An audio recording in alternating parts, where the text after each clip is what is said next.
एक बार प्रेम से बोलिए बागेश्वर धाम की। दोस्तों, बागेश्वर धाम सरकार जी इन दिनों कुछ ज्यादा ही चर्चाओं में है और YouTube, फेसबुक समेत कई सोशल मीडिया प्लेटफॉर्म्स पर ये छाए हुए हैं क्योंकि इनके अंदर जो खासियत है वो किसी चमत्कार से कम नहीं है।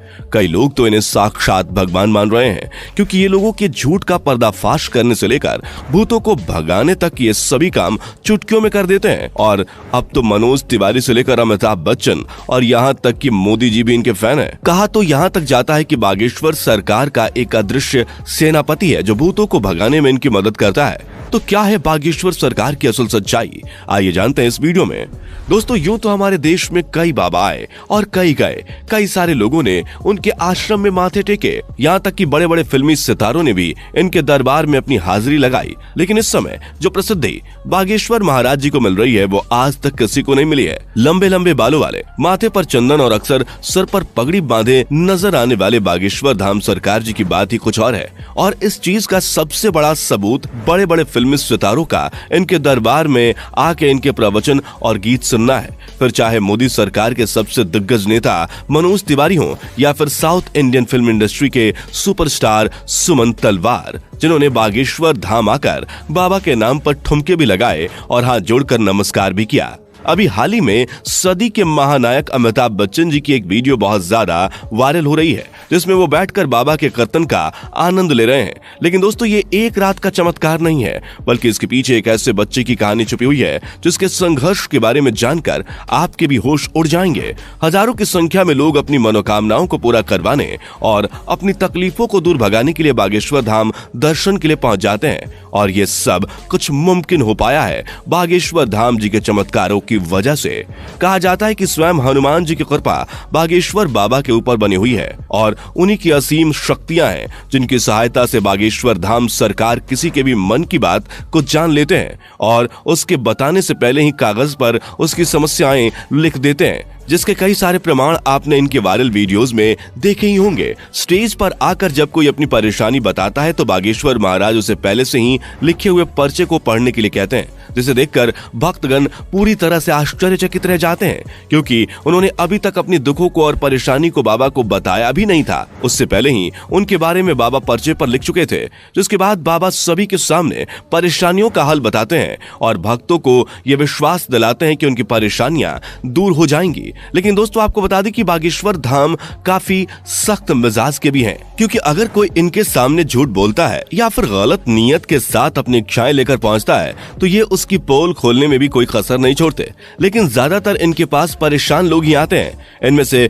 कुछ लोग वो होते हैं जिनके ऊपर किसी भूत प्रेत का साया होता है, लेकिन बाबा के सामने आते ही वो भूत प्रेत का साया भी चुटकियों में भाग जाता है क्योंकि इनके ऊपर हनुमान जी की असीम कृपा है। वो कहते हैं ना कि भूत पिचास निकट नहीं आवे, महावीर जब नाम सुनावे। दोस्तों, हनुमान जी के परम भक्त बागेश्वर सरकार जी का असली नाम पंडित धीरेन्द्र कृष्ण शास्त्री है, लेकिन लोग इन्हें बागेश्वर धाम महाराज और बागेश्वर सरकार के नाम से जानते हैं। पंडित धीरेन्द्र कृष्ण शास्त्री जी का जन्म 4 जुलाई 1996 को मध्य प्रदेश के छतरपुर जिले के छोटे से गांव गढ़ा में हुआ था। ये एक बहुत ही गरीब पंडित परिवार से ताल्लुक रखते हैं। बागेश्वर सरकार ने अपने एक इंटरव्यू के दौरान बताया था कि जब वो मात्र 9 साल के थे तब उनका मन बालाजी महाराज की सेवा में लग गया था। इन्हें हनुमान जी की भक्ति और उनके प्रेम के सिवा कुछ भी नजर नहीं आता था।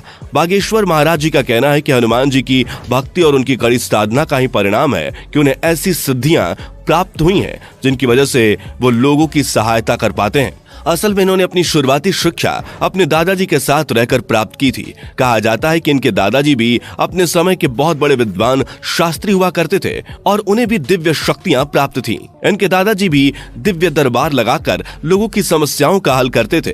तभी से इन्होंने अपने दादाजी को अपना गुरु मान लिया और उनसे ही सारी चीजें सीखने लगे। दादाजी के साथ रहकर इन्होंने रामायण, महाभारत और गीता जैसे धार्मिक ग्रंथों का अध्ययन किया। लेकिन अगर इनकी प्रारंभिक शिक्षा की बात की जाए तो बागेश्वर सरकार ने अपने गांव से ही 8वीं तक पढ़ाई की और फिर उसके बाद अपनी आगे की पढ़ाई पूरी करने के लिए वो गांव से करीब 6 किलोमीटर दूर जाया करते थे क्योंकि गांव में हाई स्कूल नहीं था। इसी तरह इन्होंने 12वीं की परीक्षा दी और 12वीं पास करने के बाद इन्होंने बैचलर ऑफ आर्ट्स में अपना ग्रेजुएशन भी पूरा किया। यानी कि हनुमान जी की असीम कृपा के साथ साथ बागेश्वर सरकार के पास डिग्रियां भी हैं। बता दें कि अपने ग्रेजुएशन के दिनों से ही धीरेन्द्र कृष्ण अपने दादाजी की तरह बालाजी महाराज की सेवा करने लग गए थे। इनके घर के पास बालाजी यानी कि हनुमान जी का एक प्राचीन मंदिर भी है, जहां पहले इनके दादाजी दरबार लगाया करते थे, लेकिन उनकी मृत्यु के बाद दरबार कई सालों तक खाली रहने लगा। लेकिन धीरेन्द्र कृष्ण शास्त्री ने हनुमान जी की सेवा करनी नहीं छोड़ी और वो लगातार बालाजी के नाम का ध्यान करने लगे। लंबे समय तक ध्यान में लीन रहने के बाद इनके ऊपर बालाजी और उनके स्वर्गीय दादाजी ने अपनी कृपा दिखाई और अचानक से ही उन्हें असीम शक्तियों का एहसास होने लगा। उन्हें महसूस हो रहा था कि वो लोगों के मन की बातों को समझ सकते हैं, वे क्या चाहते हैं, उनके दिमाग में क्या चल रहा है। ये सारी बातें वे बिना कुछ कहे ही समझ जाते थे और उनका निवारण भी बताते थे। अपनी इन शक्तियों का इस्तेमाल करके इन्होंने लोगों के कष्टों को दूर करना शुरू कर दिया। लोग जब इनके पास अपनी समस्या लेकर आते थे तो ये पहले से ही उनके मन की बात समझकर उन्हें समस्या का समाधान बता देते थे। धीरे धीरे धीरेन्द्र शास्त्री जी को ये समझ में आ गया कि उनके अंदर उनके दादाजी की ही तरह दिव्य शक्तियां मौजूद हैं। तब जाकर उन्होंने अपना दरबार लगाना शुरू किया और यहीं से धीरेन्द्र कृष्णा शास्त्री बागेश्वर धाम सरकार के नाम से फेमस होने लगे। मंगलवार और शनिवार को अपना धाम लगाकर ये भक्तों के दुख तकलीफों का निवारण करते हैं। जिनकी अर्जी लगती है उन्हें बागेश्वर धाम अपने पास बुलाते हैं और उसकी समस्या को उसके बिना कुछ बोले ही सवाल और सवालों का हल एक पर्चे में लिख देते हैं, जिससे लोगों का विश्वास बागेश्वर धाम पर और भी ज्यादा बढ़ने लगा है। आप ये जानकर हैरान रह जाएंगे कि बागेश्वर धाम सरकार ने केवल भारत में ही नहीं बल्कि पूरी दुनिया में अपने दरबार लगाए हैं और लाखों की भीड़ इकट्ठा करके उनके दुखों का निवारण किया है। कुछ लोग तो इन्हें साक्षात भगवान का दर्जा देते हैं। हालांकि कुछ महिलाएं ऐसी भी हैं जो बागेश्वर धाम सरकार की खूबसूरती को देखकर उनके ऊपर अपना दिल हार बैठती हैं और उनकी बातें सुनने और उन्हें एक नजर देखने के लिए उनके धाम पहुंच जाती हैं। लेकिन अपने सख्त मिजाज के लिए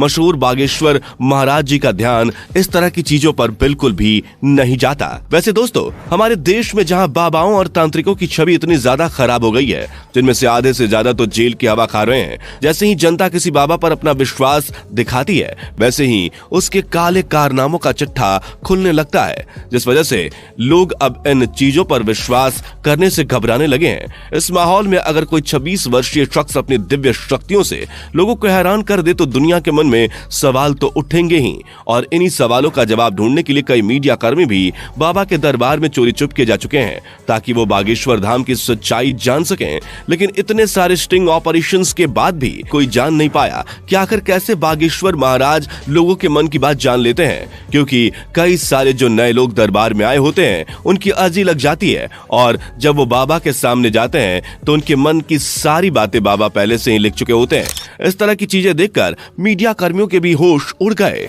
और वो लगातार बागेश्वर महाराज को लेकर जांच पड़ताल कर रहे हैं, लेकिन अभी तक उन्हें कोई भी ऐसी चीज प्राप्त नहीं हुई है जिसे लेकर वो बागेश्वर धाम सरकार के ऊपर किसी तरह का सवाल उठा सके या उन पर कोई आरोप लगा सके। तो दोस्तों, आज के लिए सिर्फ इतना ही। जाने से पहले वीडियो को लाइक शेयर जरूर करें और ऐसी और वीडियोस के लिए चैनल को सब्सक्राइब करके बेल नोटिफिकेशन को भी जरूर ऑन कर लें। धन्यवाद।